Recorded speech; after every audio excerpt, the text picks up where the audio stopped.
After spending decades writing unforgettable melodies, clever lyrics, and iconic riffs, Paul McCartney surprised many by veering sharply off his usual path with his contribution to the compilation album Is This What We Want? Even before pressing play, the project's intentions are unmistakable. The tracklist itself spells out a warning. The British government must not legalize music theft to benefit AI companies. The album makes its argument long before any music begins. McCartney's track isn't included in the digital release, which arrived in February 2025, but it will appear as a bonus cut on the vinyl edition, currently still available only for pre-order. And that drastic creative shift? It didn't take the form of fiery guitar work or artful lyricism. In fact, it contains no guitar lines and no lyrics at all. The piece is nearly silent, aside from a few soft rustles and the hum of tape hiss. The track, simply titled Bonus Track, runs 2 minutes and 45 seconds and consists almost entirely of ambient studio noise. For the most part, listeners hear only the background hiss, perhaps with a small crackle if their turntable needle isn't spotless, followed by a brief moment that resembles someone opening a door in the studio. Even with almost nothing audible, McCartney delivers his message clearly. McCartney has spoken openly about his concerns regarding AI-generated music, cautioning that the technology could overtake the creative work of real artists. He believes that if AI displaces the music crafted by emerging composers and songwriters, it would represent a devastating loss. Echoes of a 1950s avant-garde statement, with a modern twist.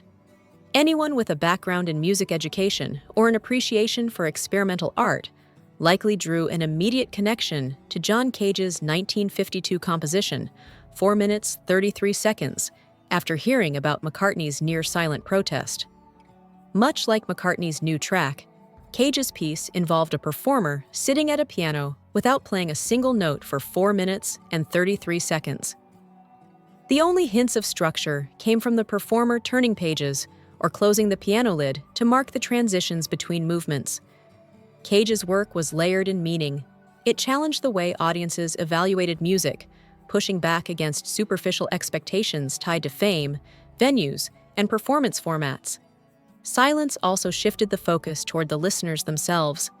The sounds they unintentionally produced, like shuffling or coughing, became part of the composition. Even the crowd's reaction at the end, whether confused, amused, or irritated, was part of Cage's artistic intent. His piece questioned what music truly is, what we expect from it, and how our perception of it has evolved. McCartney's contribution echoes that sentiment. Music has always been rooted in human expression, and without human creators, its essence is lost.